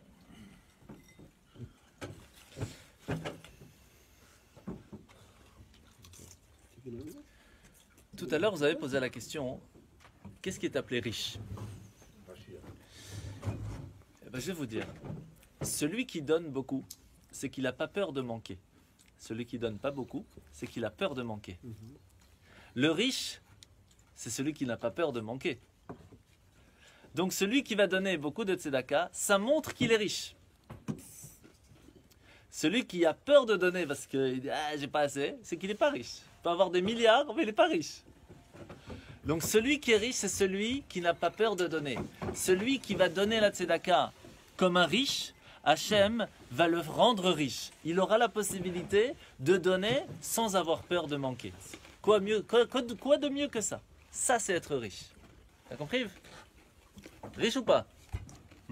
Riche. Oh, riche. Ça, c'est être riche. C'est ça la bracha de celui qui donne le maaser, qui donne avec plaisir, qui n'a pas peur de manquer, parce que de toute façon, il sait qu'Hachem il va lui rendre. Alors, il n'y a pas de stress. Tu as besoin. Pevakasha. Sur ça, les halachot sont très multiples et très détaillés. Pour ça que je vais donner quand même des grandes lignes. Ça va vous aider énormément, mais sachez qu'il y a plein de détails encore derrière. D'accord? Alors, la base en règle générale, du maaser, je parle, du maaser, hein, donc des 10%, on ne donne des 10% que ce qu'on a gagné en argent. D'accord? Et quand est-ce qu'on peut utiliser le maaser? Que sur quelque chose qui n'est pas obligatoire. Je vous donne un exemple. C'est Purim. On doit donner de l'argent aux pauvres. On est obligé de donner de l'argent aux pauvres à Purim. On doit donner au moins 2 pièces à 2 pauvres. Est-ce que je peux utiliser l'argent de mon maaser pour donner l'argent à des pauvres pour Purim?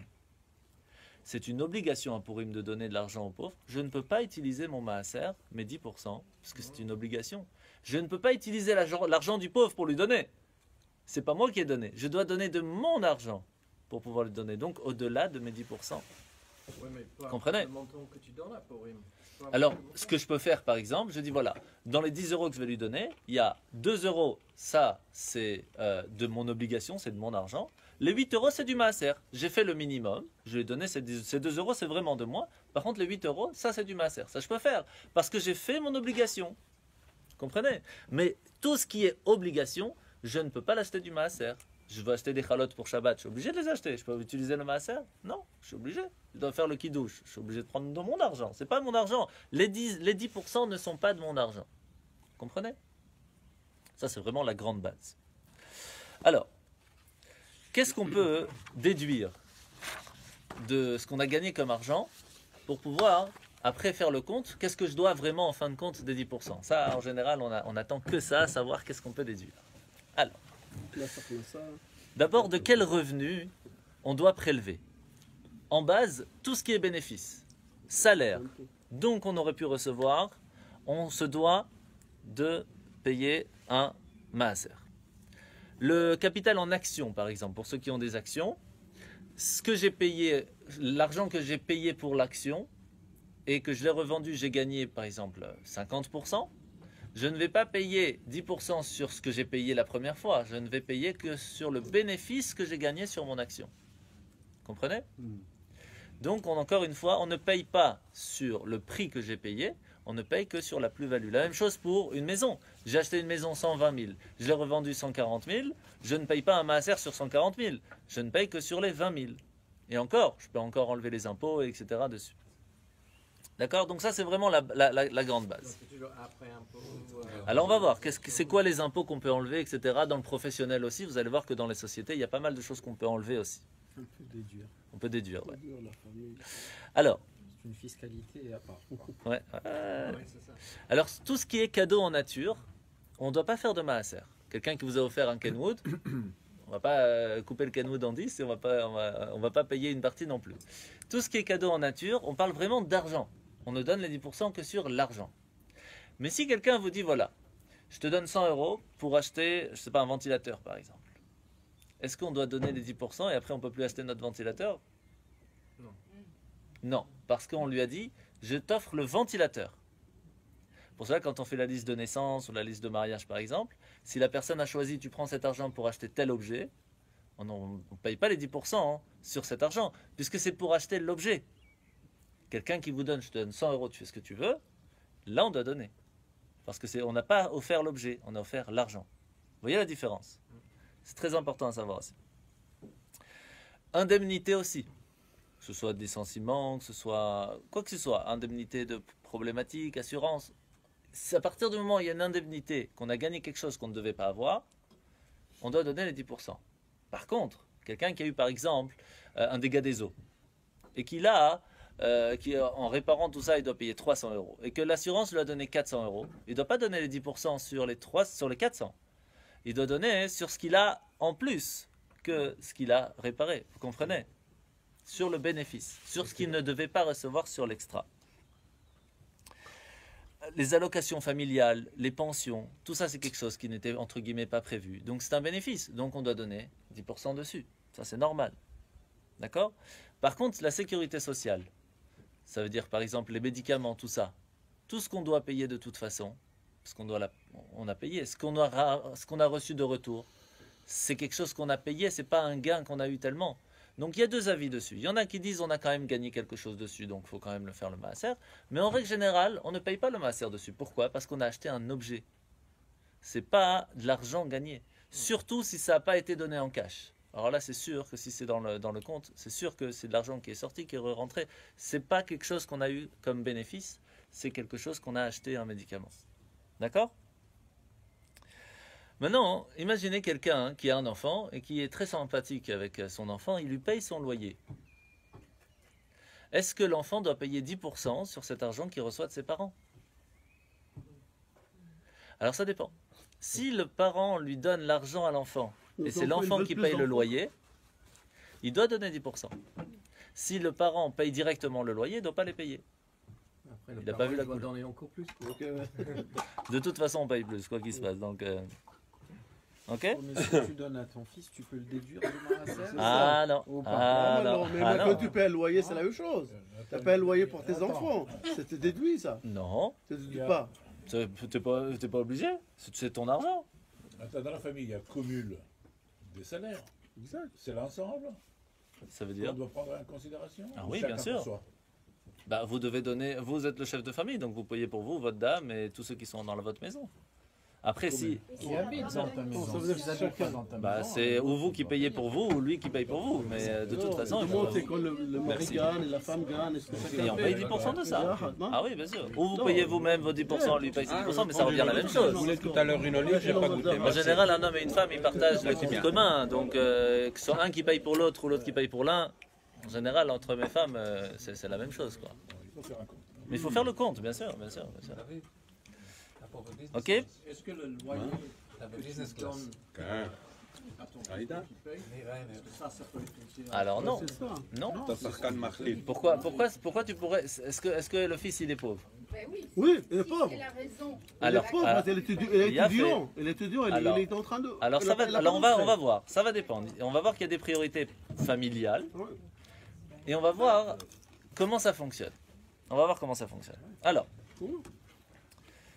d'abord, premièrement, on ne peut pas utiliser l'argent du maaser pour payer ses dettes. C'est-à-dire, je ne peux pas dire, voilà, je dois 100 euros à quelqu'un. Alors, comme de toute façon, je dois donner ces 100 euros à un pauvre, bah, je lui donne à la personne qui n'a pas, comme ça, je paye ma dette. Ça, on ne peut pas faire. Ça, c'est interdit. Ah, ça, je savais pas, j'ai fait une fois. Tu sais que maintenant que tu dois payer ce maaser. Alors.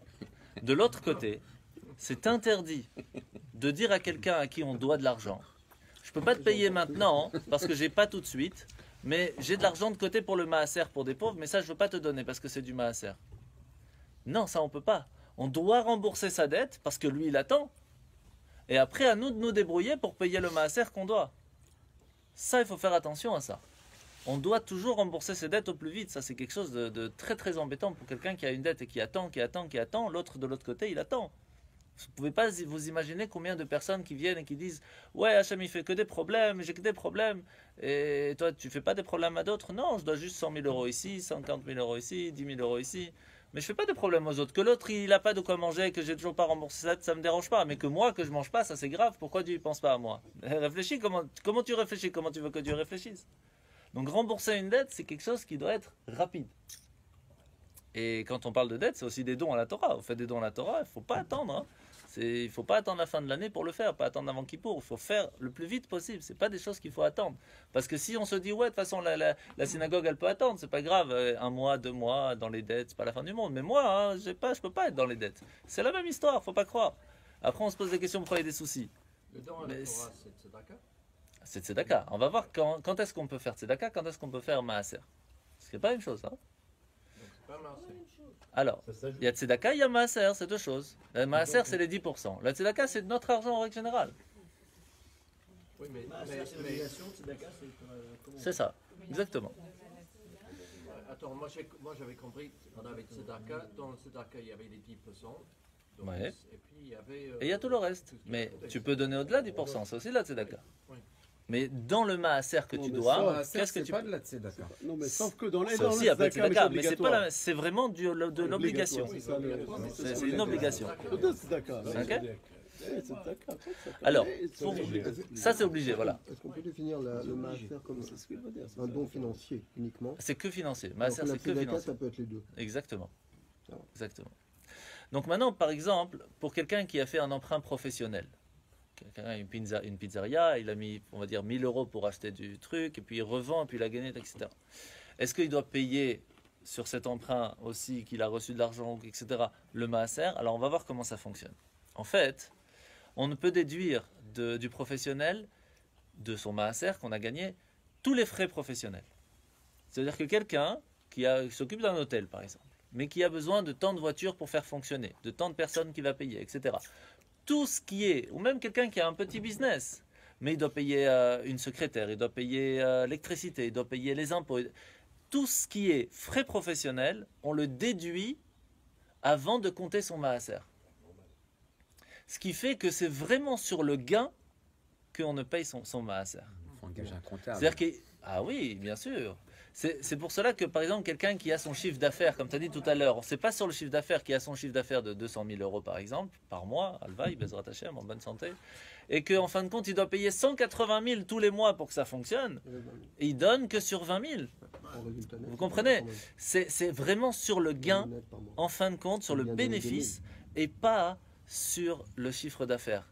Et par contre, la personne qui va recevoir son salaire, c'est-à-dire dans ses frais professionnels, il y a un salaire. Sur ce salaire, la personne va devoir payer ses 10%. Mais ça, c'est l'autre, c'est déjà plus nous. Mais lorsque nous-mêmes, on reçoit un salaire de sa société, on doit payer sur ce salaire qu'on a reçu. Comment est-ce qu'on définit la variation de ces comptes? Parce qu'il y a des mois avec, il y a des mois sans. C'est pour ça que est-ce que le maaser doit être donné. Alors ça, je pensais en parler après, mais c'est pas grave. Si vous posez la question. On fait une fois par an. Alors, non. En général, on essaye de le faire au minimum 3 à 4 fois par an. Le mieux, c'est tous les mois, pour être sûr de le faire comme il faut. Mais c'est vrai que quelqu'un qui a une affaire qu'il ne fait pas son inventaire tous les mois et c'est pas évident à truquer, il peut le faire 3 à 4. Ça dépend chacun. Moi, je suis pas dans les affaires, donc je peux pas vous dire. Mais en général, le minimum, c'est 3 à 4 fois par an. Il ne faut pas aller plus loin que ça. Parce qu'après, ça chiffre et c'est très difficile de sortir cet argent. Donc le mieux, c'est une fois par mois parce que c'est le classique en règle générale qu'une personne reçoit son salaire. Donc quand le salaire arrive, on fait le décompte, j'ai gagné tant les allocs, j'ai gagné tant les trucs, et je dois tant, je donne, shalom à Israël.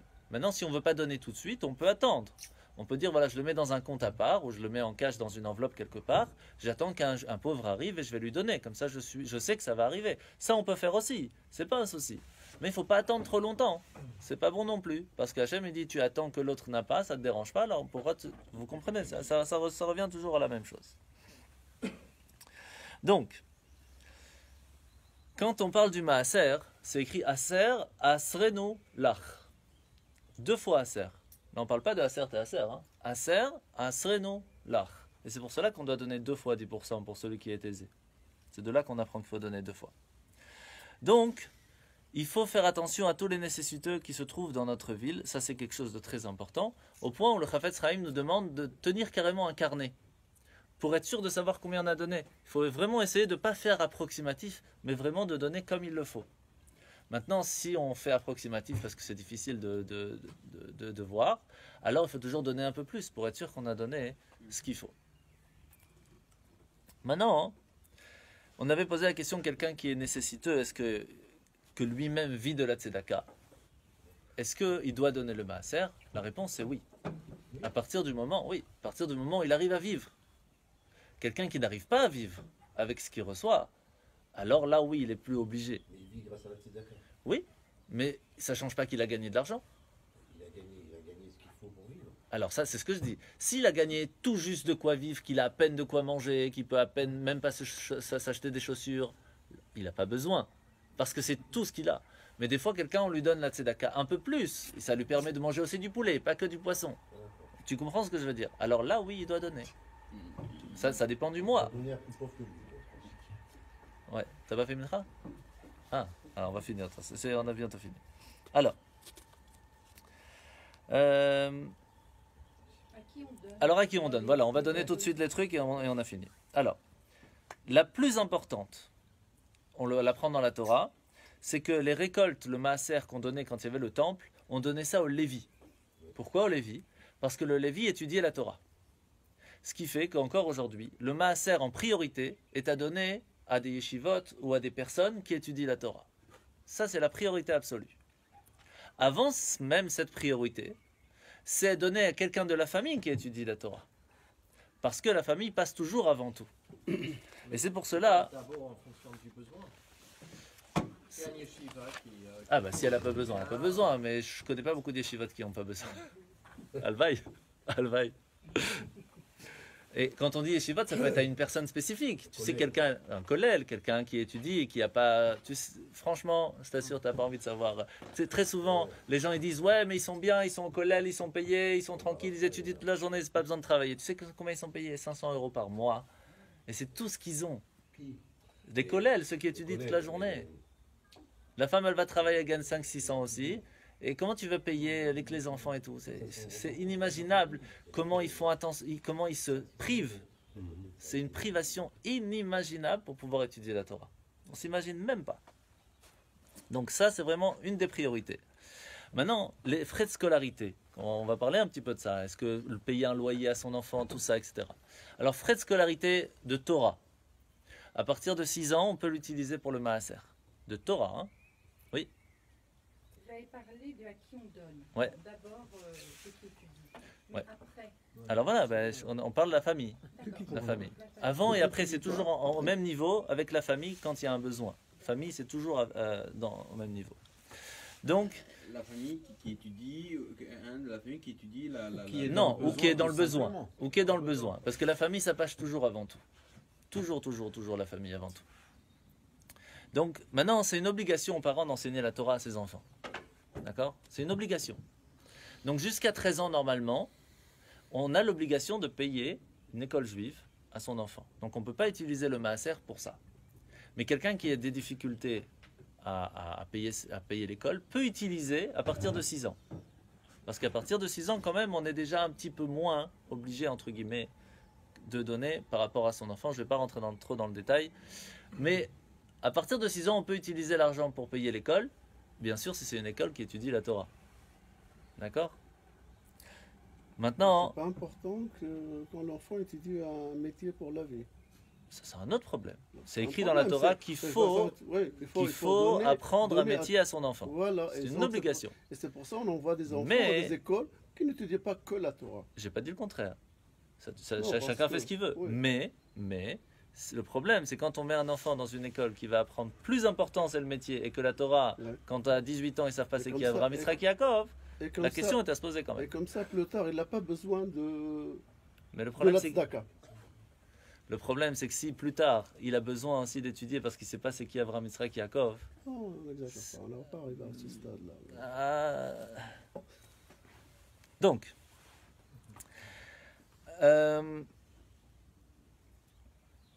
maintenant, plus important dans la famille, c'est quoi? C'est subvenir aux besoins de ses parents. Très important à ça. Si quelqu'un a ses parents qui n'a pas assez, c'est très important de faire attention à ça. Mais le problème, c'est que faire attention à ce que ses parents aient de quoi manger, c'est une obligation d'honorer ses parents. Et donc, on ne peut pas donner son maaser pour ça. Eh oui. À ses enfants, on n'a pas l'obligation de subvenir aux besoins de son enfant autant qu'à ses parents. Ses parents, c'est encore plus important. Ce qui fait qu'on peut payer à son enfant de quoi vivre, un loyer par exemple, comme on a parlé tout à l'heure, s'il n'a pas de quoi vraiment se vivre. Mais à ses parents, c'est très compliqué d'utiliser le maaser pour donner à ses parents. C'est pas si évident parce qu'on a l'obligation de s'occuper de ses parents tout le temps, même après leur mort. Tout le temps. Ce sont nos parents. On a l'obligation dans les 10 commandements, honore ton père et ta mère, dans tous les domaines. Donc on ne peut pas utiliser le maaser pour honorer ses parents. Sauf dans un cas, bien sûr, exceptionnel. Mais disons qu'en règle générale, non. Comment ça, quand vous dites après leur mort, ça veut dire quoi? Que la tombe soit faite comme il le faut, qu'il y a quelqu'un qui soit payé pour qu'ils font le Kaddish pendant la première année, qu'il y a le Kaddish tous les ans qui est fait, quand les parents n'ont pas de garçon, tout ce qui va après, quoi. Faire le yurtzeit, aller pèleriner sur leur tombe. Aller sur leur tombe une fois par an, etc. Bien sûr, tout. C'était des sadikim, des Renaud, des Farah, des choses comme ça. Oui, bien sûr. Il y a une façon de parler, on ne peut pas dire leur prénom, mais il y a beaucoup de choses. Alors, maintenant, il y a aussi ce qu'on appelle la cotisation obligatoire à la synagogue pour faire partie d'une communauté. Ça, on ne peut pas utiliser le maaser pour ça non plus.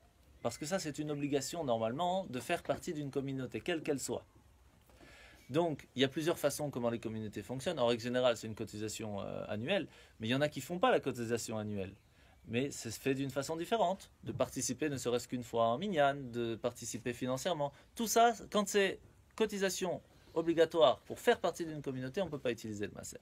Par contre, tout ce qui est lié à ta Torah, on monte à la Torah, on veut offrir un don, on veut acheter du café, tout ça, oui, là on peut utiliser le maaser. Quand c'est pour aider à ce qu'un mikvé soit construit, tout ce qui est en plus, qui n'a pas d'obligation, là oui, on peut utiliser le maaser. Ok? Il faut un comptable religieux.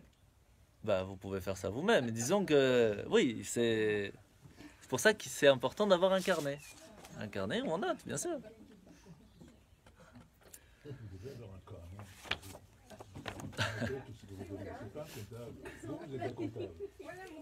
Voilà. L'application KBC, tu sais, tu tapes la yeshiva et puis tu sais. Tu sais combien t'as donné, bien sûr, c'est pas compliqué. Il faut un carnet religieux. On a fini. Donc, oui, on a fini, ça y est. Donc, en 2 mots, tout ce qui est, pour une personne qui a la situation financière qui est difficile, elle peut déduire. Tout ce qui est professionnel, il n'y a pas de problème. Pour quelqu'un qui a vraiment des difficultés financières à un point que même payer son loyer, c'est difficile, il peut même, comme il y a une deuxième opinion, de enlever son maaser de son loyer. C'est-à-dire qu'il peut dire, voilà, j'ai payé mon loyer pour vivre, c'est comme si j'ai donné mon maaser parce que moi-même, j'ai pas de quoi vivre. C'est le loyer plus que le maaser. Eh bien, Baruch Hashem, tu as fait tzedaka. Tu t'es fait tzedaka toi-même. Mais disons qu'en général, on évite. Mais quelqu'un qui n'a pas, oui, il peut faire comme ça.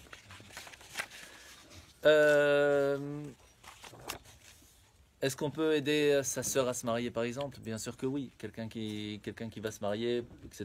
Il n'y a aucun problème. Tout ce qui est maaser, encore une fois, c'est pour aider quelqu'un qui n'a pas les possibilités. Alors, on lui donne, bien sûr, sans aucun problème. Et en premier lieu, c'est ceux qui étudient la Torah avec sa famille. Deuxième, la famille qui ça va avec, on va dire. Après, c'est les pauvres de sa ville. Après, c'est les pauvres en dehors de la ville. Mais si on veut choisir un pauvre, c'est toujours mieux quelqu'un qui se trouve en Israël. Et tu n'as pas parlé de juifs Et en dernier lieu, bien sûr, si on a le choix entre un juif et un non-juif, on prend bien sûr un juif, parce que ça reste notre communauté qu'on doit s'entraider. Mais il y a une tzedaka qui existe envers quelqu'un qui n'est pas juif, bien sûr. Autant que c'est pas exactement la même ordre, parce qu'il y a Avat Israël et il y a Avat Abriot. Il y a aimer son prochain comme soi-même, là on parle entre juifs, et il y a aimer toutes les créatures en règle générale, soit un juif, pas un juif. C'est 2 choses différentes. Mais il y a aussi l'obligation d'aider un non-juif.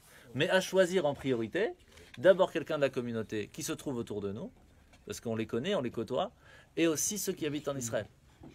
C'est très important pour ceux qui ont écouté un peu le Tania, vous allez voir. Alors, pour le greffe d'organes, les dons de sang, c'est aussi une tzedaka. Puisque on permet à l'autre de vivre. Vous savez que quelqu'un qui a la possibilité, c'est écrit dans la Gemara, Lota Amod Aldam Recha, ne soit pas indifférent au danger de quelqu'un. Quelqu'un qui a un manque de sang et que nous on peut l'aider, c'est quelque chose d'extraordinaire. Donc, ça reste une tzedaka. Mais le don d'organes, c'est plus compliqué. Parce qu'il y a 3 niveaux de don d'organes. Il y a le don d'un donneur vivant, il y a le don d'un donneur au stade mort clinique, et il y a le don d'un donneur mort. Alors, qu'est-ce qui est permis, qu'est-ce qui est interdit? Je vais faire vraiment en 2 mots. Sachez que tout ce que je vais vous dire maintenant, on ne peut pas se baser à 100% dessus parce que chaque cas est différent. Mais je vais vous donner les grandes lignes. D'accord? Alors, pour quelqu'un qui est un donneur vivant, d'accord? Il faut faire très attention parce qu'on ne peut pas prendre un risque soi-même pour quelqu'un d'autre. Au point même qu'il y a une très grande marloquette, une discussion entre le Talmud de Yerushalmi et le Talmud de Bavli. Est-ce qu'on a le droit de se prendre un petit risque, un petit danger, pour sauver quelqu'un d'un grand danger? Yerushalmi dit oui, Bavli dit non. Ce qui fait qu'aujourd'hui, en général, on dit non. On ne peut pas prendre soi-même, en tout cas, on n'a aucune obligation. C'est ça. C'est pour cela que quelqu'un qui veut donner un rein, qui aujourd'hui n'est pas vraiment un risque, bon, il y a toujours un risque, mais c'est pas un risque problématique, ça se fait quand le donneur est vivant. Ça se fait.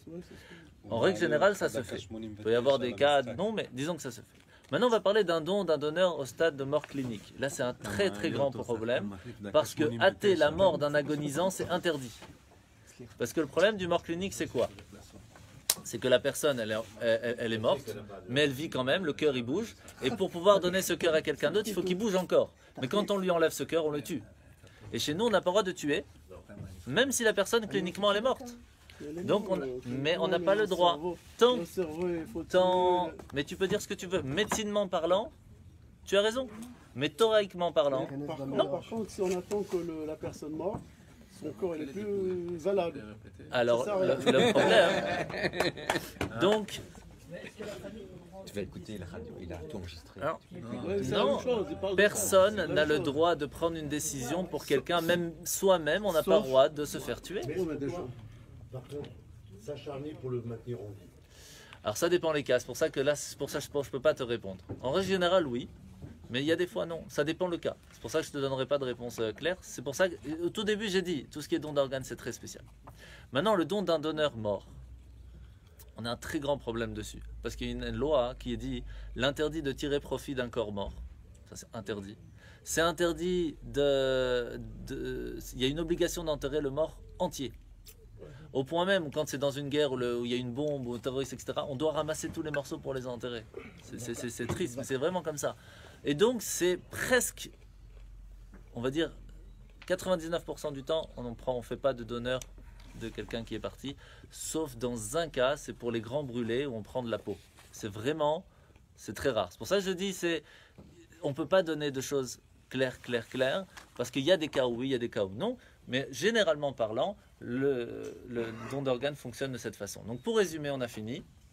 On remercie David et Corinne, bien sûr, encore une fois. Merci beaucoup, La- David et Corinne. La tzedaka, c'est quelque chose de plus qu'important. C'est quelque chose qui permet de vivre et que sans ça, le système du monde ne peut pas fonctionner. Il y a des choses qui sont obligatoires comme le maaser. Il y a des choses qui vont au-delà du maaser. Il y a des tzedaka qui sont comme débarrasser la table tout à l'heure. Bien sûr, je sais que maintenant vous avez compris que vous n'allez pas partir sans avoir débarrassé. Et On va penser à en tout toi, cas, il faut proposer. Après, si la personne ne veut pas, elle ne veut pas. Mais il faut proposer. C'est ce qui permet de dire à Dieu, moi j'ai fait attention au problème de l'autre. Et donc, Hachem fera aussi Bezrat Hachem. Attention à nos problèmes.